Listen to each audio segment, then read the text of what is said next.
Hello दोस्तों, कैसे हो आप सभी। चलिए शुरू करते हैं, लेकिन उससे पहले मेरे YouTube चैनल को सब्सक्राइब जरूर करें। नंदिनी रोजी का कॉल उठाती है। रोजी, हेलो शिव। पर नंदिनी कोई जवाब नहीं देती और फोन स्पीकर पर रख देती है।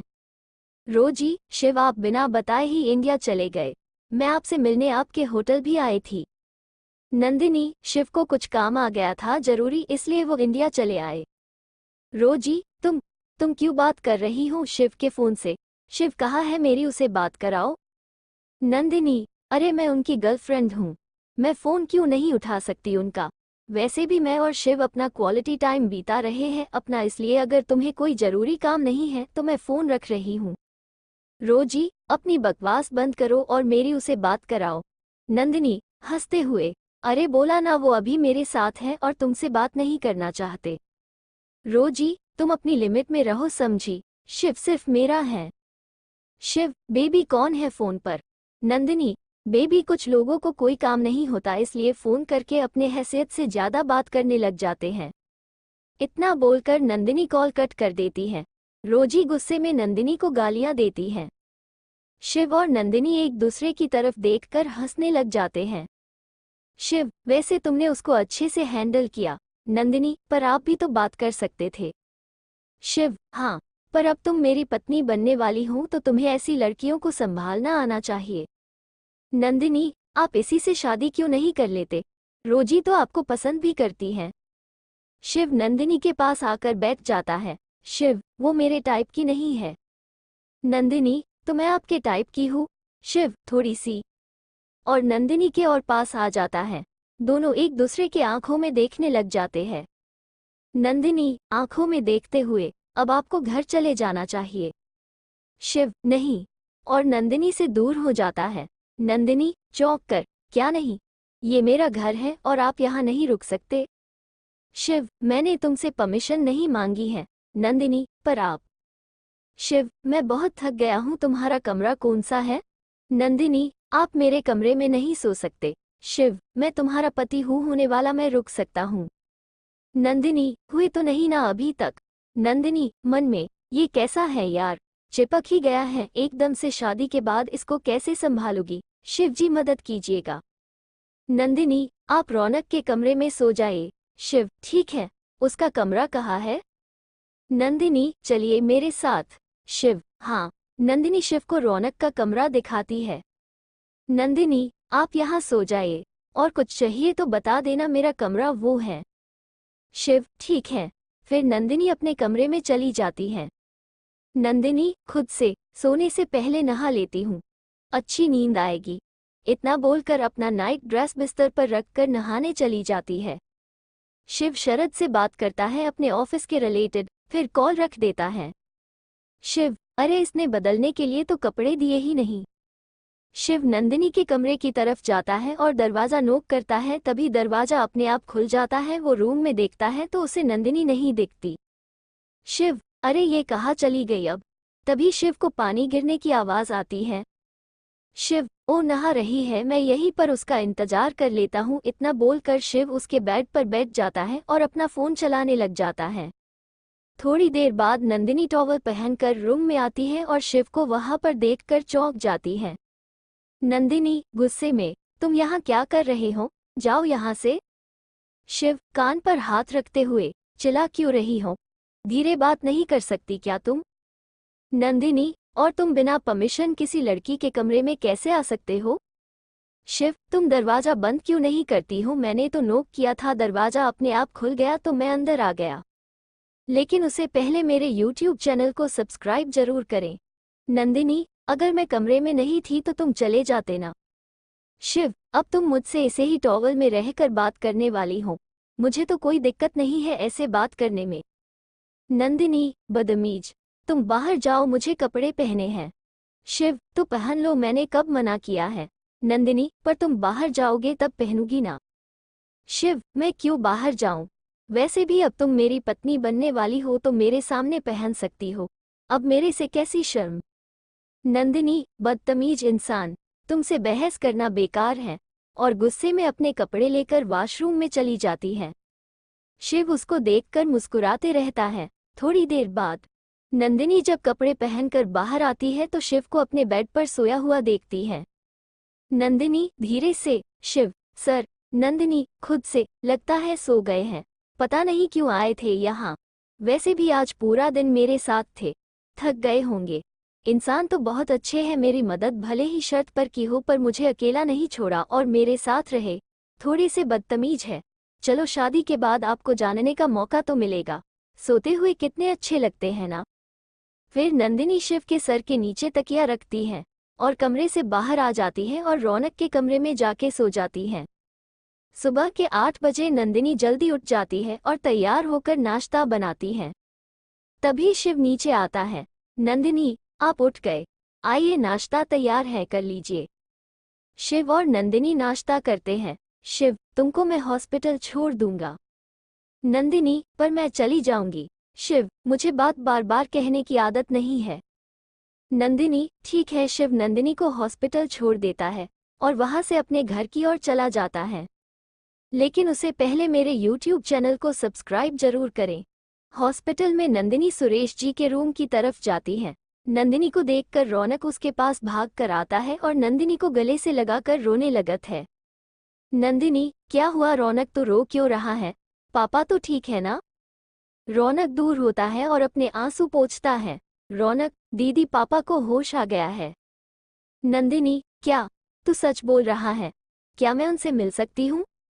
रौनक, हाँ दीदी, पापा को होश आ गया है, पर आप अभी उनसे मिल नहीं सकती। डॉक्टर उनका चेकअप कर रहे हैं। नंदिनी, ठीक है, तूने जाके नाश्ता किया? रौनक, नहीं। नंदिनी, चल नाश्ता कर ले।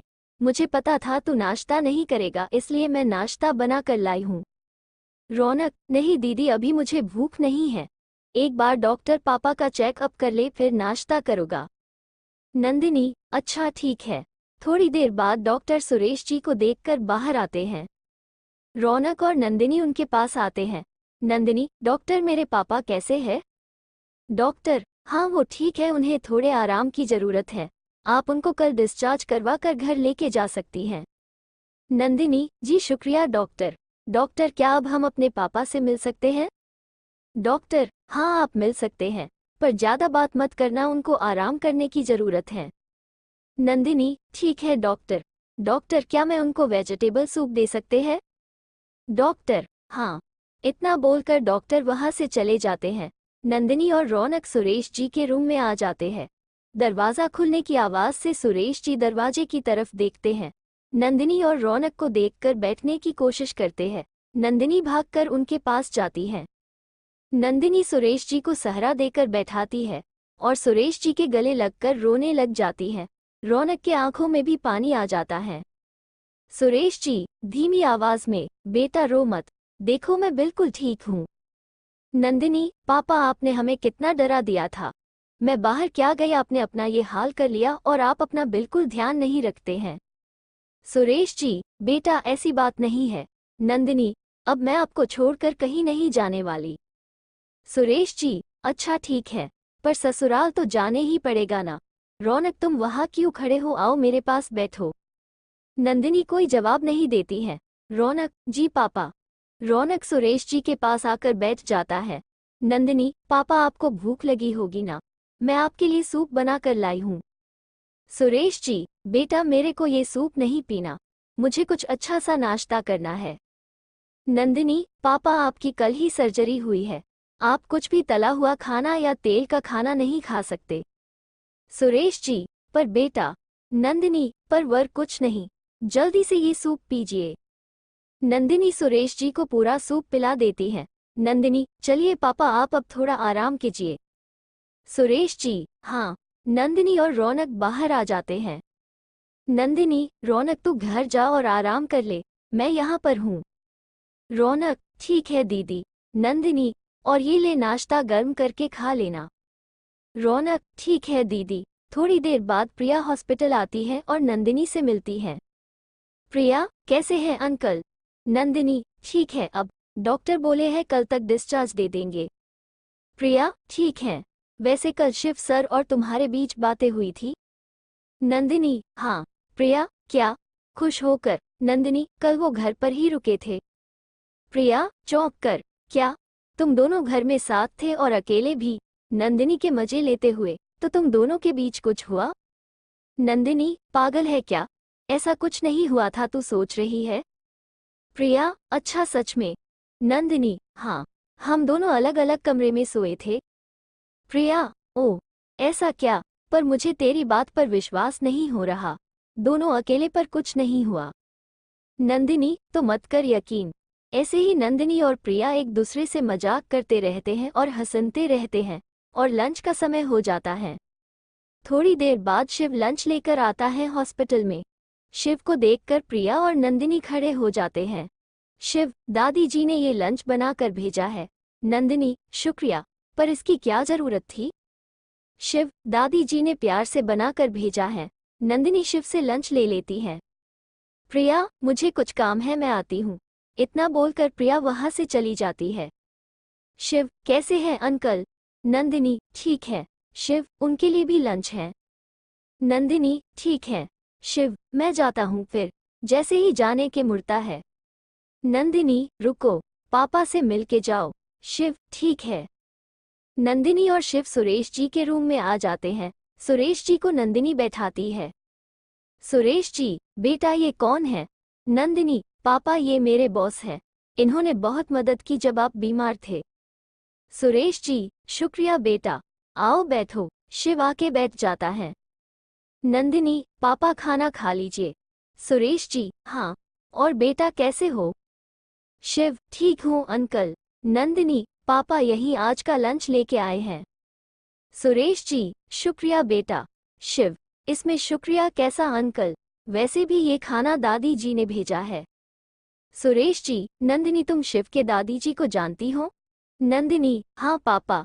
एक बार काम के लिए मैं इनके घर गई थी, तब मैं इनकी दादी जी से मिली। वो बहुत अच्छी हैं। शिव, तुम भी खाना खा लो, खाना ठंडा हो जाएगा वरना। नंदिनी, आपने लंच किया? शिव, नहीं। नंदिनी, तो आइए आप भी लंच कर लीजिए साथ में। शिव, नहीं तुम करो। सुरेश जी, बेटा लंच का समय हो गया है, तुम भी हमारे लंच करोगे तो हमें अच्छा लगेगा। शिव, ठीक है अंकल। नंदिनी पास ही की टेबल पर लंच लगाती है। शिव और नंदिनी टेबल पर बैठ जाते हैं और अपना अपना लंच करने लगते हैं। नंदिनी बीच बीच में शिव को खाना सर्व करती रहती हैं। तीनों अपना लंच पूरा करते हैं। शिव, चलो अंकल मैं चलता हूँ, मुझे ऑफिस में काम है। सुरेश जी, ठीक है बेटा। शिव, नंदिनी तुम मेरे साथ बाहर आओ, कुछ बात करनी है। नंदिनी, ठीक है सर। पापा आप आराम कीजिए, मैं आती हूँ। शिव और नंदिनी रूम से बाहर आ जाते हैं। ऐसी क्या बात है जिसके लिए शिव ने नंदिनी को बाहर बुलाया है? आगे क्या होगा इस कहानी में जानने के लिए बने रहें हमारे साथ इस कहानी में। और पसंद आए तो ज़रूर लाइक करें और कमेंट भी।